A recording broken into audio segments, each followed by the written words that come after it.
We have three really terrific panelists with us today, and I'm just going to start off by introducing all three of them. First, we have Nazanin Ash, who is the CEO of Welcome.us, and most recently, the Vice President of Global Policy and Advocacy at the International Rescue Committee. She was formerly Deputy Assistant Secretary in the Bureau of Near Eastern Affairs, State Department, and also served on the policy planning staff at State Department. Welcome. Next, we have Lale Ispahani, co-director of Open Society US, and she helps to oversee the grant-making, advocacy, and administrative work in the three Open Society US offices in New York, Washington, and Baltimore. And finally, Tom Perriello, executive director of Open Society US, which supports efforts to advance equality, fairness, and justice with a focus on marginalized communities in the US. And Tom also previously served in the US House of Representatives from 2009 to 2011. So I gotta say, on a personal note, what I found most interesting about today's event is it's based off of a symposium on global democracy, yet all three authors with us today are focused almost exclusively on the challenge of upholding democracy at home here in the United States. And it's sort of an unfortunate reminder that we get pretty frequently these days that perhaps the greatest democracy promotion challenge in the world today comes from inside of America's borders. And so I want to start off with Tom, whose piece is a good scene setter for the conversation. And Tom, you talk about strengthening democracy at home and America's ability to promote democracy overseas, why the effectiveness of the latter relies heavily on the former. You make an argument that strengthening democracy at home isn't just about protecting institutions, democratic institutions and freedoms. It's also about showing that open societies provide a better life for their people. And to that point, there was an interesting piece in the New York Times this weekend about voters in Wisconsin and Ohio, Democratic voters, basically saying, since their states are so gerrymandered in favor of Republicans, that they don't feel as though their votes even matter, and that any responsiveness from the state legislature in Wisconsin or Ohio. And vote for Democrats is basically a way to prevent a bad thing from happening from their perspective rather than a good thing. So I wonder if you could talk about that issue and why democratic responsiveness is so important. We're talking about democracy promotion. Well, thank you, Michael, and thanks to the other Michael and Democracy Journal. We love what you all do. It's really a great and rare platform for big ideas to be discussed. And I think part of what all three of us share is a sense that the challenges and straining of democracy in the U.S. could be an excuse to say, oh, who are we to talk about this? Or it could be a reason for us to talk about this in a better and different way than we have in the past, which is not as some way of saying somehow we sit on a city on the hill and we want to come down and teach you all about the great things about democracy, but how we are part of a common and shared struggle around the world for those that are trying to build open societies. And I think open societies, particularly in the light of two things before I get to gerrymandering. One is pluralistic societies. The history of multiracial or multi-ethnic democracies able to sustain themselves over time is not a particularly strong track record. So what we're doing here is a really exciting thing, and the disruptions we're facing, while not entirely about racial changes and demographic changes, that's certainly a major part of it in the U.S., but we also see in countries like Colombia, as Michael mentioned, and Brazil, that we're not the only ones looking at this. And we can look at it not just as a negative, but as an aspiration. That it would be pretty exciting if we were the generation that helped break through to what it meant to have a democracy where people were genuinely of equal footing. And a second is technology. While hate has always been around, the capacity to weaponize hate and misinformation, which has also been around, is at a scale that's unforeseen. And it is presenting very, very serious challenges. And I think one of the challenges we have that does go to the gerrymandering point is that we're often feeling like we're stuck on two ends of the same sword, or whatever the metaphor is, which is we need to talk about how horrible these undermining of democracy is, whether it's voter suppression or whether it's gerrymandering, but also in doing so that can play into the very disillusionment and cynicism in government and democracy that can actually deflate turnout and the rest. So I think what we've seen, though, has been a tremendous, because it's easy to focus on the threats and they're real. But I think the last thing I'd say in opening is, I remember being at the Women's March early in the resistance period, and people were very inspired by it, but almost nobody thought we'd be able to sustain it. You know, was it just one weekend? But we went through that period where it's like, oh, what protest are we going to this weekend? And organizations like Indivisible and Run for Something and so many others were able to sustain through getting an unprecedented number of women elected the following midterm elections and the rest. So we're 6 years into this rather crazy period. And while it is true that our democracy is on life support, it's also true that it is not dead yet, that we are seeing an unbelievable amount of organizing and engagement. And I think that can draw from lessons in other parts of the world.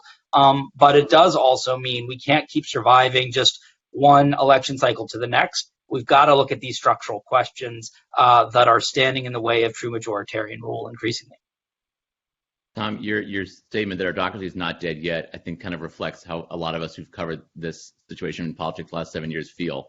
That we're still here, but it's not easy to keep having to think about these issues and to keep writing about these issues because they seem to multiply. And as you said, every election cycle seems to bring new challenges and new sort of dire predictions.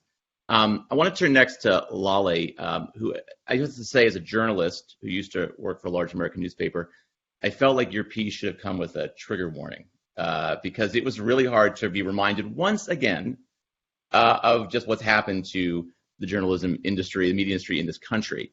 I thought your piece really highlighted the extent to which, consolidation in the media industry and a lack of sustainable sort of revenue has done grievous harm to not just journalism in America, but to democracy in America. And I think that's the point your piece makes. I want to talk a little bit about. It makes an important connection about the links between an ongoing consolidation in media business, how people get their news has changed, where they get the news from, all of those issues, and the erosion of democracy at home. So maybe talk a little bit about that issue, and also what you think we as news consumers can do about this change.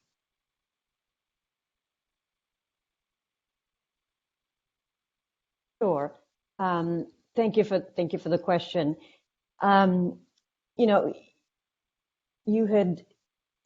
Yes, I'm speaking to people in the media business, and I think in the piece I tried to sort of talk about the two major reasons for what I think as the decline in democracy we're talking about.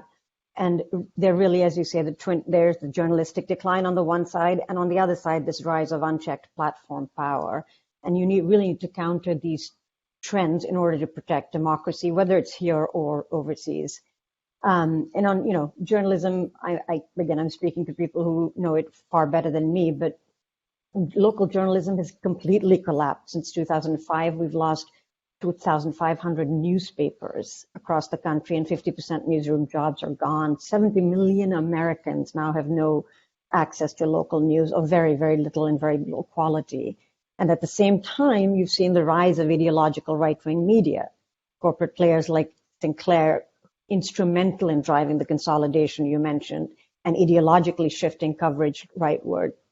And then you have cable news outlets like Fox that's really stoke outrage with partisan segregation, possibly higher even in cable news viewing than online. So then that's the journalism side. And then there's the platform companies and their complete unchecked power, right? And they profit from this engagement, and their algorithms emphasize and extend the reach of sensational content rather than good quality information that is really essential. So as people get their news increasingly from Facebook, Twitter, TikTok, they're increasingly exposed to misinformation, not just bad information. Platforms are also well aware of all this, right? But they're not going to act to moderate the content. It's not in their self-interest. It generates profits. And this type of behavior, enables far-right campaigns, not just here on January 6th, but also the Rohingya genocide, and many, many other examples. And then, just to scare you, you're right, it should have come with a trigger warning, because there are now platforms like Gab and Parler that are even more frightening, because they actively court far-right audiences and have even less interest in curbing misinformation. But, there is a solution set, right? There is a solution set. We need to, and we can build trust in credible news sources. Donors, investors, and governments need to do this to build and sustain credible independent media and to boost media outlets that are owned and operated in the public interest. There are many examples, both on and offline, actually. And then to develop sort of sustainable models and to ensure people who can't pay for news aren't restricted from good information, to develop stronger media ownership and competition laws to sort of ensure public interest media can thrive. We can also pressure bad actors. Alex Jones just lost, right? He just lost. The litigation certainly can help. So we can pressure them through litigation. We can pressure bad actors through advocacy campaigns to remove or neutralize bad actors. And ultimately, we have to sustain, these changes because they can be reverted. But we have to start with all of this. We have to reform competition law. We've made a lot of progress there this year in the U.S. And we can talk about why it's important to do it in the U.S. in order to really have massive impacts elsewhere. Again, to your question, the question you opened asking Tom with, we have good antitrust reforms moving. We can continue to press them, and then just use alternative content moderation tactics like healthy community moderation and non-surveillance advertising. And again, there are actual examples that exist. The Vermont Front Porch is 20 years old, and is this online forum that doesn't use surveillance advertising and has very, very healthy collaborative, cooperative community moderation tactics and gets local news to folks. Wikipedia is another model, obviously, that really moderates. It's one of the few things that when you go to it, people become more moderate as a result of it. So all of this is to say, I think we build a collective mindset towards change. We've got some things that are working. We really lean in on them. And we can actually start to curb them. But yes, time is also running out, and we've got to do it. And maybe the cliff is 5 years, and we've got 5 years to do it. But I do think we can get there. Yeah, I always think about the irony that on this device right here, this phone basically has not all the knowledge in the world, in the universe, but a lot of it you can access from it. And yet it seems as though we are more siloed than ever on how we receive information. And as someone who works in journalism, writes about politics, it's difficult because on the one hand, you think I'm putting something out there that explains an issue or that looks at this from a different perspective. And I realize people who read this are people who probably already agree with me. It's very hard to reach those people who might be affected and might be influenced by what you have to say. It's also hard to tell a good story these days about what's happening with American democracy, but we do have somebody here actually who can tell a good story. I'm very pleased by this. So it's a little bit of a downer. Then we get to Nazanin, and she's going to be our optimism for the day. You were the head of Welcome.us. You have a really fascinating story to tell. I loved reading your article about this because it really was something that completely counterintuitive. I love counterintuitive takes. And this was a very counterintuitive take on the drumbeat. And I shouldn't even call it a take. It's not a take is minimizing it. It's a really counterintuitive analysis, but it's in your own experience. It's counterintuitive to the drumbeat of negative news about American attitudes to immigrants and persons of color that we've seen over the last 7 years. So maybe talk a little bit about your experience with particularly refugees in the U.S. over the past several years with Welcome.us. Really happy to have this conversation, Michael, and so excited to join this panel because I do think that we're on to something, and what we're on to in the discovery with Welcome.us is not only a solution to the weaponization of immigration in our national politics and therefore its negative impacts on our democracy, but a solution to what you were talking about just before you turned to me, Michael, where you were saying, where are the places where we get people off their devices, out of their siloed news media, and back into engagement with each other, right? Where do we bring them into engagement and bond building and bridge building and community building with each other? And that's what we're finding with the work through Welcome.us. A little background for the audience, we were stood up in the crucible of the Afghan evacuation, where the U.S. faced this challenge of welcoming close to 80,000 Afghan evacuees on a resettlement infrastructure that in the previous year had welcomed just over 11,000 refugees.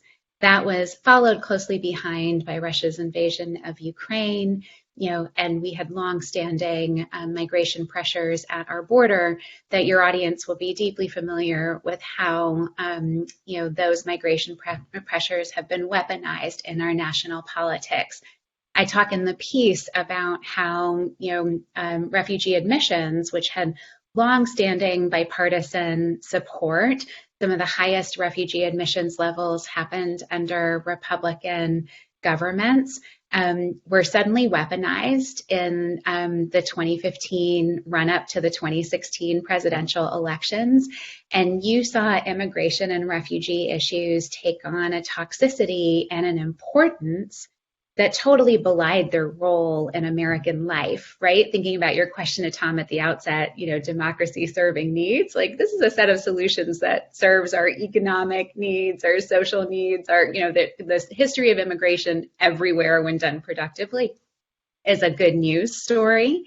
But when weaponized in our politics, it drove interest in immigration from 40% in the previous election to over 70% in the 2016 election. And it was entirely about narrative, the way politicians wanted to talk about this issue, riling up those extremes in those siloed media corners.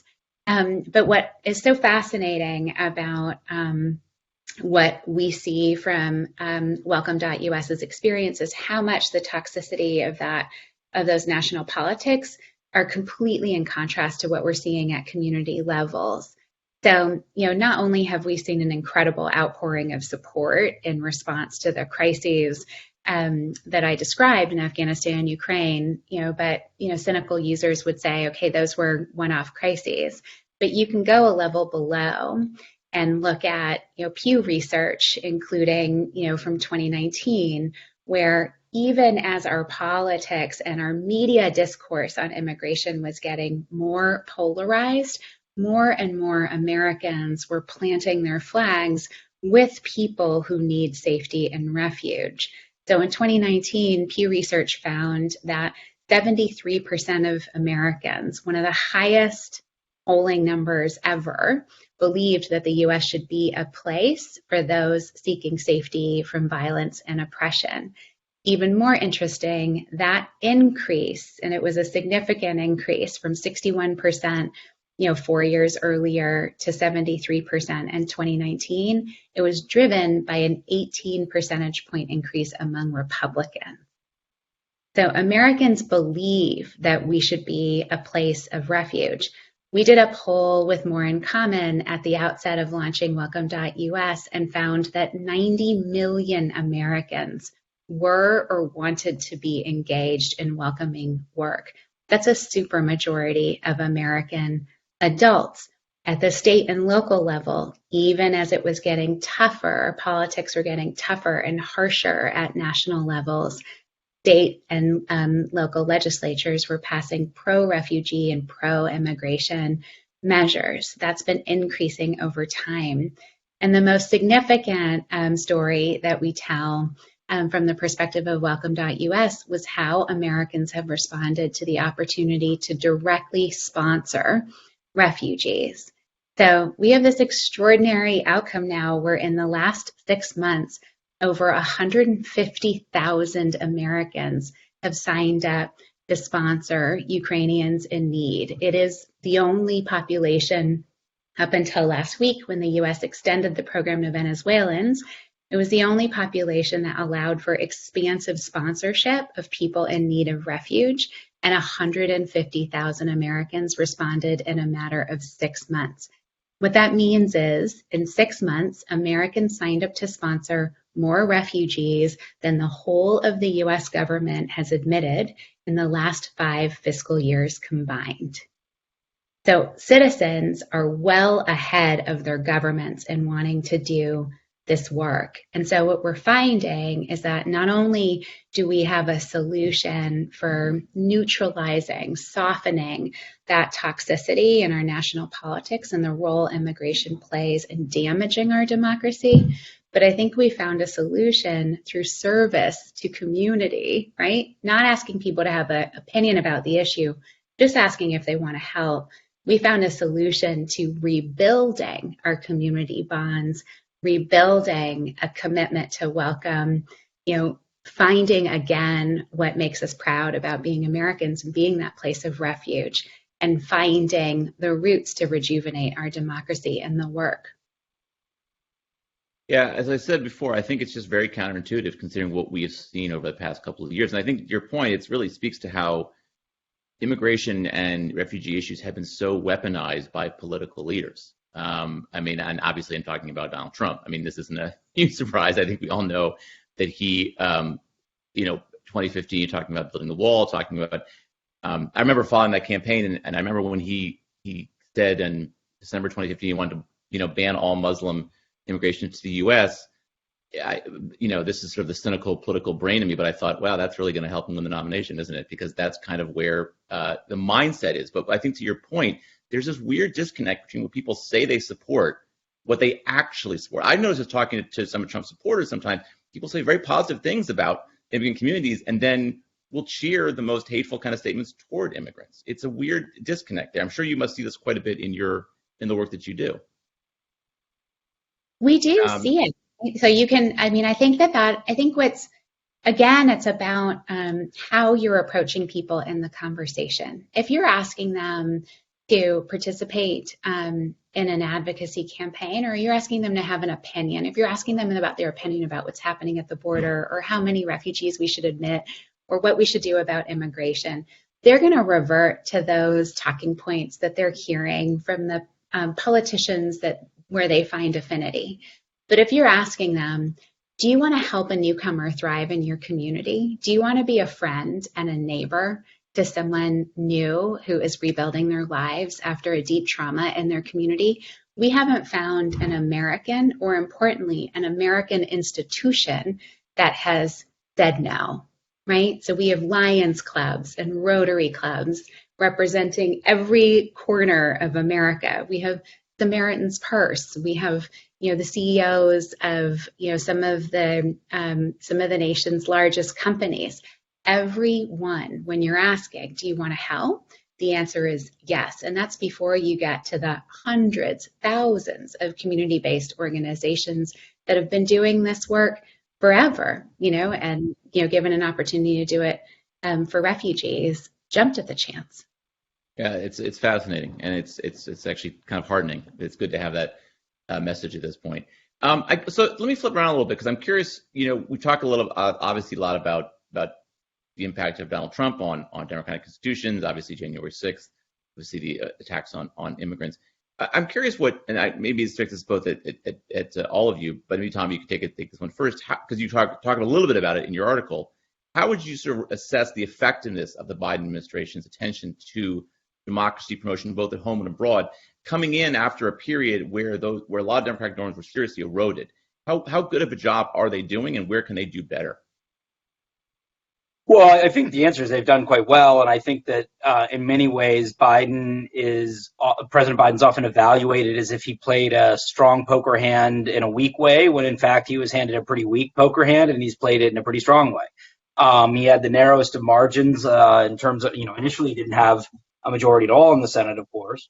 And then when you think about what it takes to unite a caucus that includes AOC and Joe Manchin, you're really talking about something that's well beyond the bipartisan consensus of earlier eras in terms of ideological range and demographic complexity.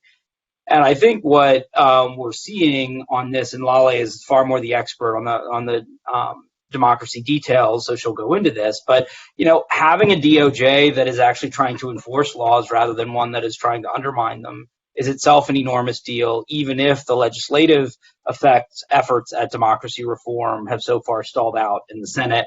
Obviously, there will be a lame duck question with the Electoral College protection efforts. I think also there was an important decision this summer, really in the spring, by the White House to call out the extremism and not back off of it. I think there are two quintessential Joe Biden traits. One is that he is a deeply empathetic uniter who really does want to heal the soul of the nation. And the second is a scrapper, fighter from Scranton who wants to fight, land a punch for the little guy up against bullies. And I think in this, the question was, how much do you go with the uniting approach, and as in don't call out the other side, which was some of the civility discourse we heard, and how much was the person who has a deep sense of justice and fairness and is willing to go out there and fight for the marginalized. And I think that you saw President Biden do that repeatedly in calling out the extremism of the right, the efforts to undermine our democracy. I also think you see in him someone who just believes deeply in the American dream and the American experience. And I was just in Arizona and this weekend, and it really resonated with people in the Latino community. The January 6th stuff is very concerning. Many people have a country of origin where democracy is not a given, where peaceful transitions are not a given. And I think some people are looking at the polling and saying, oh, well, I guess this didn't matter. And I think that's, again, measuring against the wrong baseline. I think given that by most conventional standards, this should have been a blowout for Democrats. I think that the fact that they're in this is in part because so many Americans, including many independents, many in new American communities, do care deeply about this issue. And President Biden has spoken to it. And obviously, Republican leadership has completely failed to distance themselves from these horrific things. So I do think that that's been a very important contrast, and it's one of the reasons that I think this election is going to be close. But I'll throw that to Lale. Lale, before you jump in, I want to just encourage people, if you have any questions, please put them into the chat. They'll be forwarded to me so I can ask our panelists. But yeah, Lale, if you could maybe follow up on what Tom was just saying, I'd love to hear your comments. Sure. No, I mean, I think the administration has tried to do a lot on democracy reform, but really finds itself up against majoritarian institutions that are no longer working as they ought to. So, for example, the For the People Act, which, there was so much energy put into in last year, came up against a filibuster ultimately, where, two Democrats in the Senate didn't want to, wouldn't reform the filibuster to pass a monumental piece of democracy protective legislation with voting rights built into it, but also reforms to our election systems. The Electoral Count Act, as Tom mentioned, has a good shot, I think, in the lame duck session of basically preventing it, another Trump or a Trump 2.0 from subverting what would be a legitimate election results and in engaging the kind of violence we saw on January 6th. And I'll say, at the same time, I think the president has taken very, very seriously, and this administration has, the need to act on technology policy and technology reforms as an antidote, as well as on hate-fueled violence. There's everything from a vision for the internet of the future to an AI Bill of Rights that recently came out that is now, and then there are, lots and lots of state and local experiments on both, which they're giving a lot of support and ballast to. So I do think there's been a lot of effort, and some of it we just fell short for reasons reasons that we have to take very seriously and contend with as we go forward. Michael, can I make one other comment on this? Absolutely, Tom. Go right ahead. Disappointment. I think that this is a place that corporate leadership has really failed. While they've been willing to come in and criticize at points, there has not been the kind of across-the-board ringing of the bells of alarms that the rule of law itself is at risk. There's not been a willingness, despite doing so briefly after January 6th, to say to Republican leaders, we're simply not going to fund your super PACs unless you commit to A, B, and C, very basic commitments on accountability and democracy. I think it's a huge moral failing and patriotic failing by corporations. And this massive amount of money you see pouring into the super PACs that are also that may well tip the balance back are from corporations that I'm sure, when asked on the record, will say the right things about how important this stuff is. But I think it's a very short-sighted move. Also, I think people like DeSantis are actually much more willing to go after corporations in a sort of, a more demagoguing way, as well as undermining the rule of law. So I think this issue that there really has been good leadership from the administration, but it's been disappointing to see the lack of corporate leaders really understanding these stakes and speaking to it, including on the threats of anti-Semitism that we've seen spike, other forms of hate that have been spiking, and doing so very directly correlated with some of the leaders and candidates that are getting their indirect support. Yes, there is. It seems as though the what was once a dog whistle has become a bit of a whistle, especially when it comes to the issue of anti-Semitism. Mm-hmm. The thing is, I'm sort of remiss so far. We're about 30 minutes into this, and I have not really asked about global democracy, which is really the whole idea of the symposium, which I think is telling, at least as far as where we are in the U.S. these days. But I guess that's a question. We've seen obviously a lot of bad stories going on around the world as far as erosion of democratic tradition, democratic norms. We've seen some positive. I guess you can look at the election in France as a positive outcome, at least for against a potentially anti-democratic government. But Nazanin, you've worked in the State Department, you've worked overseas on these issues. What do you see happening around the world? I mean, there has been this sort of, I think, conventional wisdom that democracy has been on a steady downward trajectory for the past decade or so after it actually initial burst at the end of the Cold War. How do you feel the same? That's true? Or do you feel like there's signs of progress that we're missing around the world? To the degree that I think it's true that democracy is on shaky ground and is, suffering attacks from all of the angles that Lale and Tom have described today and write about in the journal pieces. And I think the challenge though is that it's hard to think. We have to think both in terms of the solutions that we've talked about already, in terms of the counter investments in polarizing media and the counter investments in narrative. We also have to recognize that the stakes and the resources for the authoritarians and institutions that have an interest in that division is great. And, I remember looking once at the number of dollars that Trump was pouring into anti-immigrant messaging as part of his political campaign. And it was orders of magnitude greater, for example, than what philanthropy was able to make available for counter-narrative messaging, right? Like, that's a presidential campaign. He's trying to get elected to, the most important position in the world. His incentives to pour resources into that outcome are far greater than the incentives or capacity of, folks and philanthropists and, and advocacy organizations and the non-governmental organizations doing the good work of repair. Right? So we're always going to be outweighed, from that resource dimension. It's why I find these citizen-led solutions where they're just picking up and running with something in a way that is so far ahead of their governments are so interesting.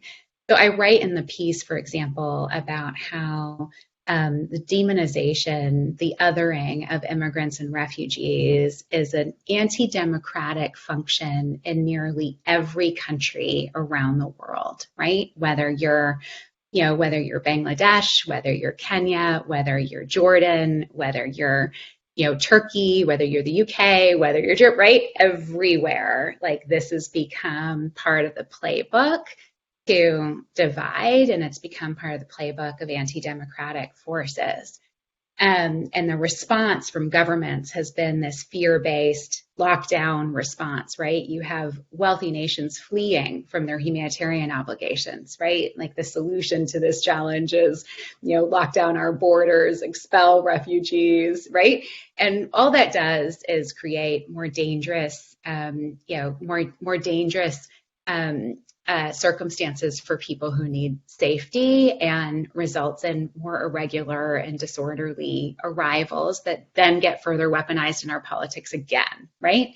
But here's what happened. I want to come back to one more. When you had the UK government go to their citizens and say, would you be willing to sponsor Ukrainians? You had 250,000 citizens sign up in a week. And that's a government that in the previous year admitted 7,100 refugees, right? So then you have the UK government coming back and saying, okay, we're not anticipating that we're going to have 250,000 Ukrainians. Would you do this for somebody else? And the answer is yes, you never asked me.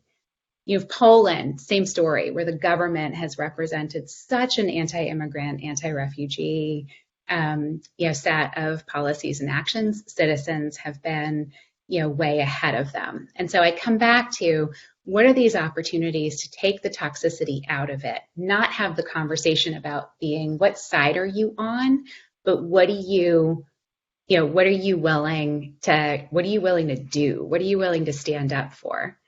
Right? I think the Ukraine example is interesting because I think, to your point, I think some of us might have expected that there would have been a huge backlash the millions of Ukrainian refugees that had to leave the country. There'd be a huge backlash in Western Europe toward the sacrifices that had to be made on behalf of, isolating Russia and supporting Ukraine.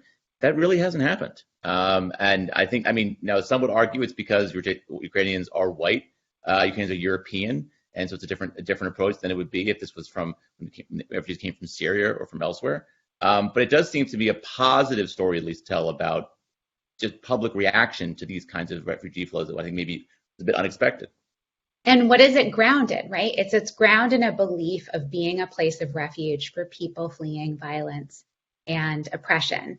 It's grounded in a pride in the US side. Like, we are the first constitution that granted dignity on the basis of personhood, not on the basis of citizenship, right? Like, there is a deep and enduring belief in the US being that place of refuge.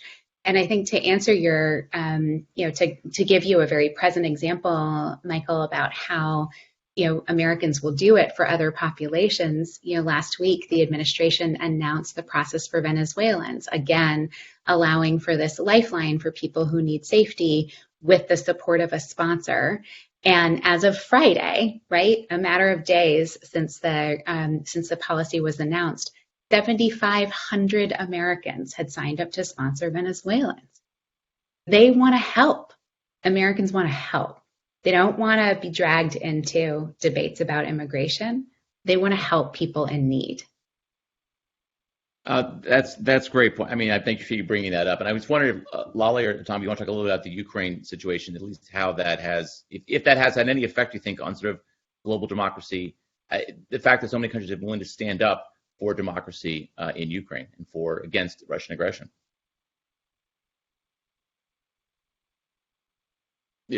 Okay. If any of you want to maybe touch on that topic, sorry. I think you posed a question there rather than just leave it out there. Just go ahead. Sorry, Tom. Well, look, I think on the positive, I do think we've seen a tremendous outpouring of compassion. You see a Bird of Light Ukraine flag behind me. It was a group of friends that started a humanitarian supply line together. It's been incredible to see the outpouring. I went back to my Virginia donors and we got an 100% yes rate.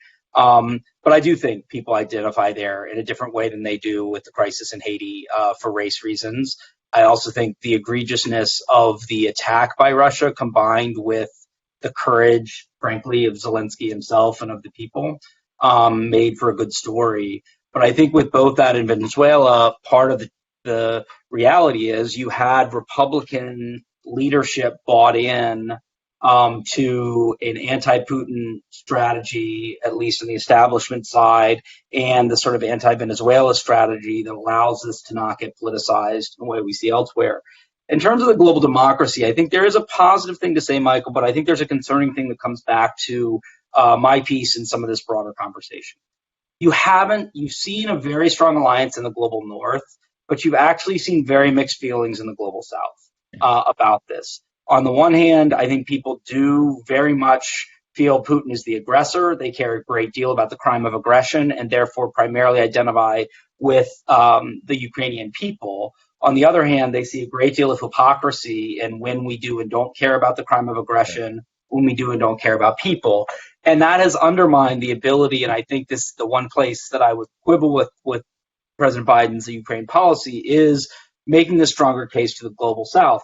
And I think this does go to the inclusive democracy point that we were making earlier. If we are honest about our own failures and we are showing up in places like Brazil and Colombia, not to give them another lecture about Plan Colombia, but to actually say, hey, we're struggling with multiracial democracy like you get things like the LA Declaration on Migration, which was a very different approach that stopped this U.S. versus the rest of the Americas, and understood there's a huge amount of migration within the region and not just in the U.S., and we can see this as a common problem. And if we can get out of our own way on recognizing our hypocrisy and our shortfalls, owning that in a way that becomes a positive. Yes, we have racial justice problems at home, but we at least care about it. We have this aspiration towards an America of that equality, and we want to work with you on it. I think you can build, coming out of Ukraine, on a renewed sense of a global discourse about democracy, about inclusion, about basic human rights. But as long as we're going into it without doing that and acting like somehow if we don't acknowledge it, people won't notice that we've been on the wrong side sometimes, we will continue to kind of be going in with with that kind of weight around our ankles instead of our ability to run with it. So I think it's an opportunity. That's why I think we could really own this issue of global democracy agenda, not as something we're exporting, but something we are committed to in partnership with people. Right. I appreciate that. I appreciate that answer. I appreciate your comments on the global south. I think you're really spot on. I think people have sort of missed that there is this divide between the global north and global south. We got a question, Lolly. I think maybe this might be good for you, but I mean, I obviously would love for all of you to give your thoughts about it. Somebody asked, what do you think about the need for a massive civic education program in the U.S.? And this person gives an example of in Indiana, can't graduate from a state university without a course in civics. Should that be something that's nationalized, civic education in general? Sure. I mean, yes, you can nationalize civic education, and yes, you probably should. But I'm not sure that that's going to be the only thing you need to do, right? I mean, ultimately, these are structural problems we're talking about. And we can't expect sort of individuals in their capacities as civic agents to do it all, to fix the failures of policy and corporate decision making. You've got individual CEOs who run these companies, Facebook, Twitter, YouTube, cable news outlets, etc., hedge funds buying media outlets. We should focus, I think, most of our attention on better ensuring that our social media and media markets support rather than threaten democracy. So, I mean, I do think at the individual level, you can do things. You can you can be civically educated. You can subscribe to your local newspaper, right? You've got your Posts and you've got your Times, but they're not a substitute for the organizations and the reporters in your communities across the U.S. So do that. Subscribe to your paper. Encourage your member of Congress to support competition policy and privacy laws that could really reshape the social media industry. Coming back to the issue that I wrote about and really sort of believe is a massive impediment to democratic advances here and globally. And then third is, really engage compassionately with friends and family who may be falling into disinfo rabbit holes. There's a lot of research here that just shows that conversation to trusted messengers, like close friends and family, can actually be key to countering the disinformation and misinformation that just travels. Yeah, I mean, I think that's, it's interesting. I was thinking about a civic education program. I think the problem is that we don't even agree on what that would look like as a country. I think that's a crucial problem, right? I mean, Republicans have a very different view than Democrats of what that would look like. What is history? Exactly. Yeah, exactly. We can't even teach history in school these days. So. One of many negative things that came out of the Obamacare debate was this politicization of the idea of national mandates, which in some ways, some of these ideas of civic republicanism or national service, right? I think there are a lot of values we could see right now in creating shared spaces, shared experiences for Americans of very different backgrounds. But unlike the sort of Colin Powell era republicanism, if that ever existed, that would be encouraging of that, you would now see this absolutely as some attempt at, probably Soros-backed, mandated socialist things. But the evidence shows it is a depolarizing effect and key to democracy if you could do the civic education. So we'll have to find a way. And to Lala's point, like the messenger matters, right? So, what I think is really powerful about what's happening with, for example, American sponsorship of people in need of refuge is it is those American sponsors who are talking to their friends and neighbors about what they're doing. And we're seeing, a community that started with one family that sponsored, a refugee family, their friends and neighbors, first begin, wanting to help, bringing clothing, bringing food, bringing household items, but now also sponsoring themselves. One family who sponsored an Afghan family now has 30 families in the community wrapped around, this newcomer family. or a town, in Hartsville, South Carolina, a town of 8,000 that started with sponsoring one family, and now they're on their fourth family and they're doing more. Now they've started a local NGO to help welcome newcomers so that they can do more of this work. It's the messengers that matter so much, and the stories that they tell. It really is. If you want one more example, I'll offer it, Michael. Please. There's an organization we've been very invested in and really believe in it, which is basically like an AARP, but for folks it's built around issues of the economy. And the messenger who actually runs it sends texts and calls. It's a very sort of much more intimate way that she's figured out to communicate with her pretty large multi-million base of constituents now, where they talk about the issues in the community of the economy that are affecting each of them. But you actually, she finds a way to throw in some vegetables, right, which are about civic culture, civic engagement, and democracy. And, maybe you sort of, again, experimenting with something like that, maybe you can find, regional, you can start to do that more regionally and more ultimately nationally. So you're building a civic conversation from literally an authentic messenger rooted in the community. It seems a more organic message than even sort of a civic education, class, again, imposed by, not that I'm imposed by government, because I'm not saying that in a bad way. That's how it would be, I think, perceived by a lot of people. We had a great question from somebody who asks, I think about this all the time. I really appreciate this question. Do you see any merit in more radical, even constitutional innovations in order to strengthen democracy at home? Personally, if I had my druthers, if I had a magic wand, I would just abolish the Senate. That's my dream scenario, because I hate the Senate. I think it's unnecessary. But yeah, hey, there we go. Get some support for that. Thank you. I know Tom, as a former congressman, will agree with me about this one. But I'm curious, so let's see an example here. Let's say a hypothetical. By some bizarre turn of events, the Democrats hold the House and somehow take a few seats in the Senate, to have 52 seats. I don't think that's going to happen, but let's say it does happen. What would you, if you had your, you were in charge, what would you want to see a Democratic Congress with the American president push in order to form American democracy, strengthen American democracy? What are the sort of the big steps that we're not talking about that you think would really make a difference? Let me take the bait on the Senate. Go ahead, Lolly. Okay, sure. Yeah, you go to the Senate, because you go to the Senate. Yeah. No, look, I mean, it's the least representative body of any advanced democracy, and it's only getting worse. And I think it's not just about how disproportionately sized different states are. Currently, a majority of Americans already are represented by 18 votes in the Senate, and a minority of Americans have 82 votes in the Senate. But it's the fact that states are no longer a meaningful political identity for people. In the constitutional era, it was the primary one. Right?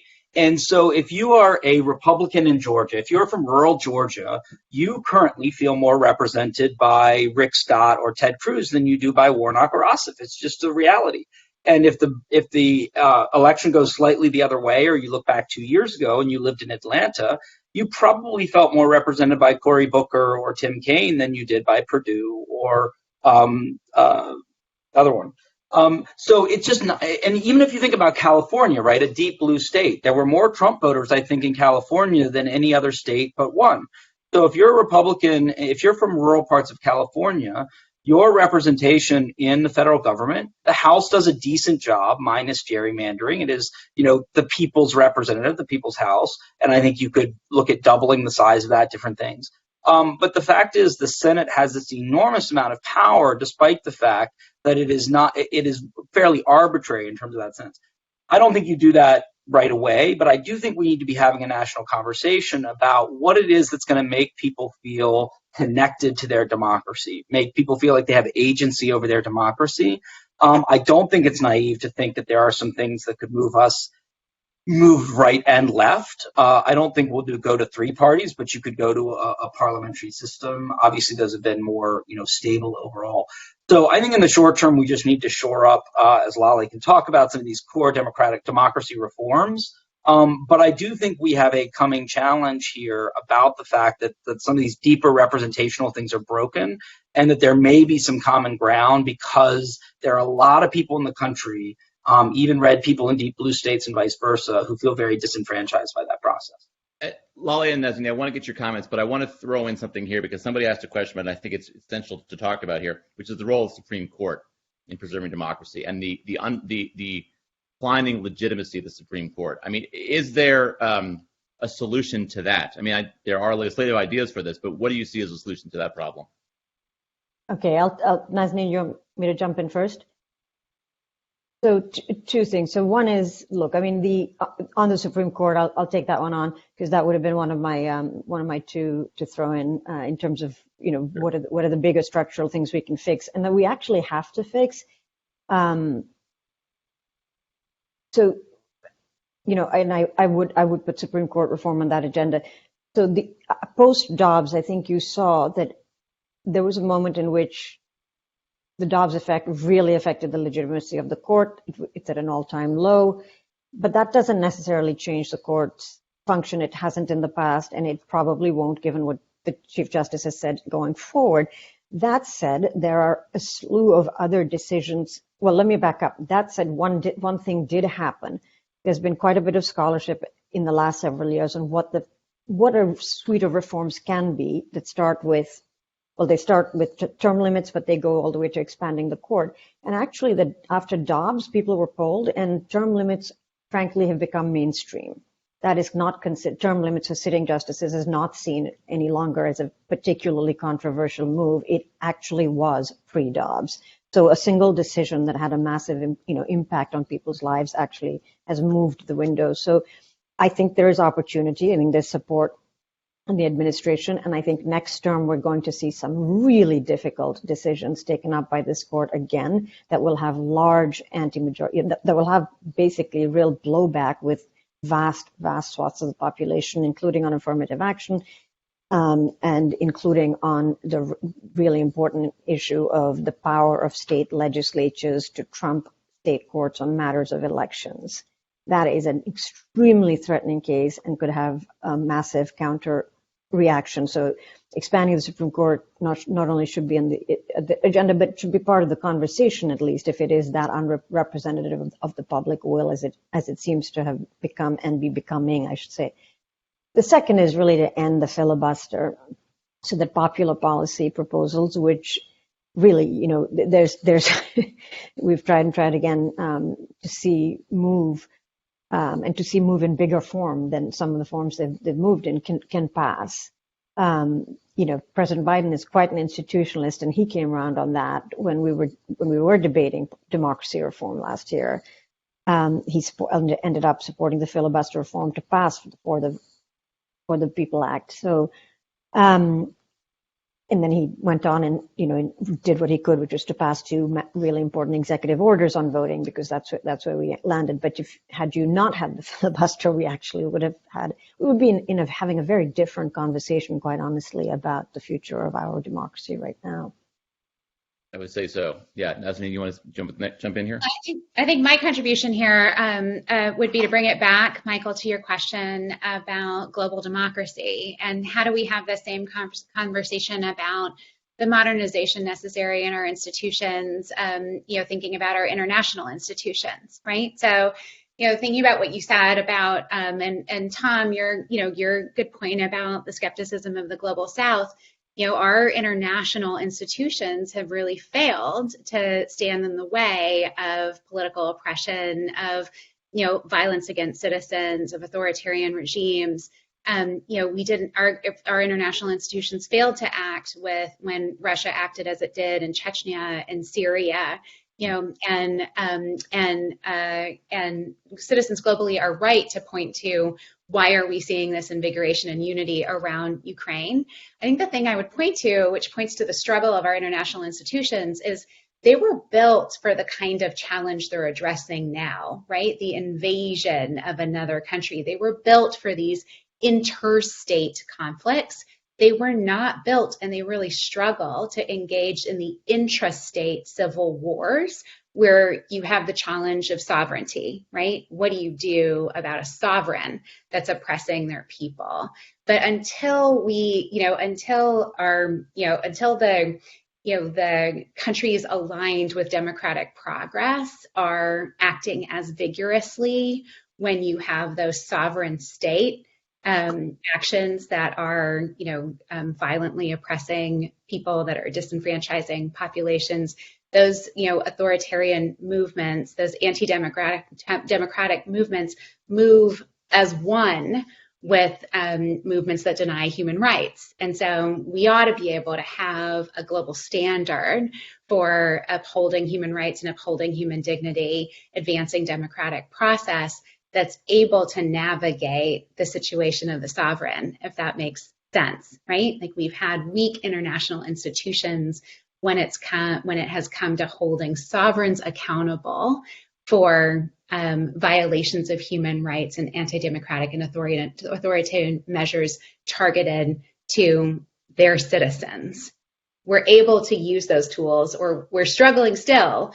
But if we can't use those tools effectively when you're talking about interstate violence, what these tools will build for, then we're really in for a world of hurt. Well, I think we'd agree it's a bit hard to talk about human rights on a global scale when you have, in this country, the Supreme Court just taking away a basic human right from half of the American people, from American women. So it's a bit challenging and that's, I think, a point all of you have made, that this is, strength democracy at home is really essential to being a good global actor on global democracy, and that we can't really do that unless we make progress at home. We can't really be an effective voice overseas. There's a few other questions I want to get to really quick, but I'll just maybe just throw out there. We have about 2 minutes to go here. A few folks asked about what can you do to strengthen objective journalism in the United States, and I know that's a very hard question to answer. But do reporters need training on disinformation? And maybe, since Lolly wrote about this a little bit, do we need to have do a better job of combating disinformation so that we don't have the same kind of democracy challenges we've seen over the past couple of years? His short answer is absolutely. Short answers. That's good. It's good. I mean, are journalists the target audience for that, or is it really more news consumers? I think it's both, but it's certainly news consumers. We can do a lot.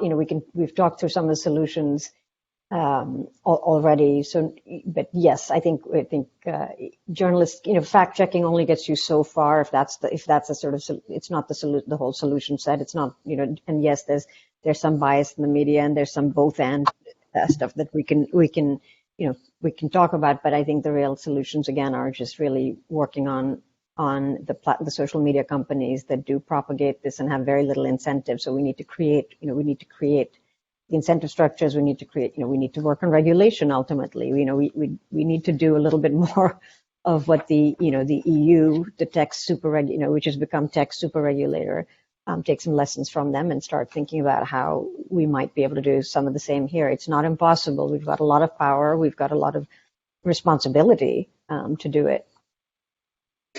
Can I just come in with my former candidate hat on and just be blunt that the mainstream media sucks? I mean, the coverage, right now, you would think the Biden's primary agenda was related to, very important issues around trans kids and other things, and not that the entire legislative agenda was around the economy.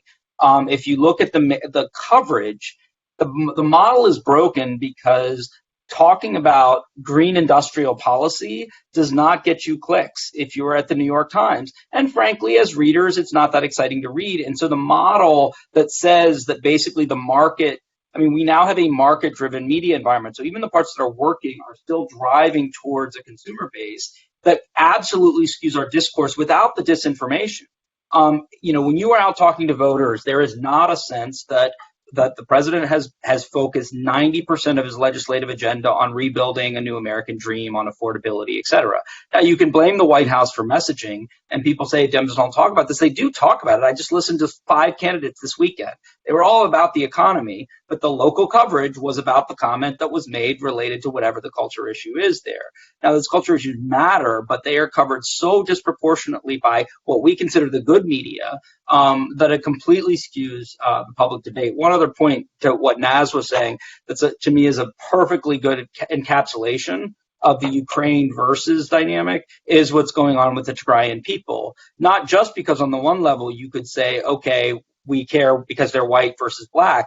But the African leaders aren't making that point because for the most part, they want to be deferential to the sovereign country in Africa, in the Abe government. And so our institutions are really poorly designed globally to actually be able to address these concerns even now.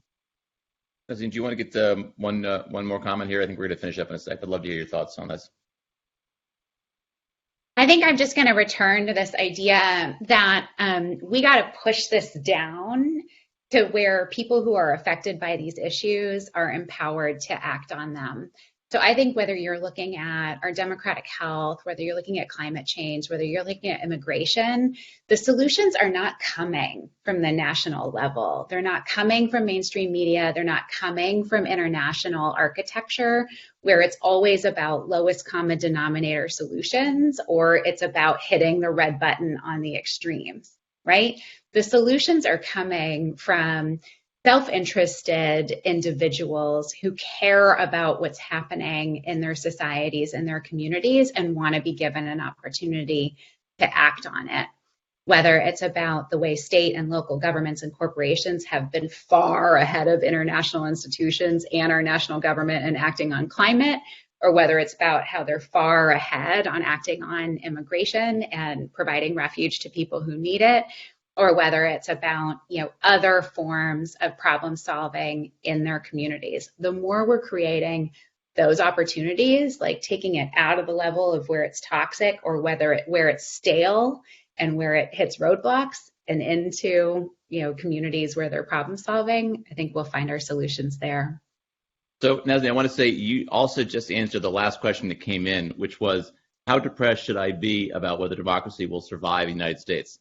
And I would just say, well, listen to what Nazanin just said. I think that's that's the best. It's in your hands. It's in your hands. Take control, people. I think that actually is a good message to finish up on, it is in our hands, it is in our control, and ultimately it comes down to decisions that we make as citizens and as voters. So something to think about over the next 2 weeks until Election Day. This was a really great conversation. I cannot thank all three of you enough for being here, and thank OSF and Mike Tomasky for putting this together. This was a really fun event. Thank all of you who joined us for a lot of great questions. I'm sorry I didn't get to all of them, but there were some wonderful, wonderful questions here.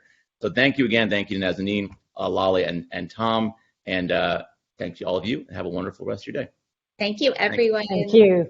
Thank Bye-bye. you. Thank you so Bye-bye. much.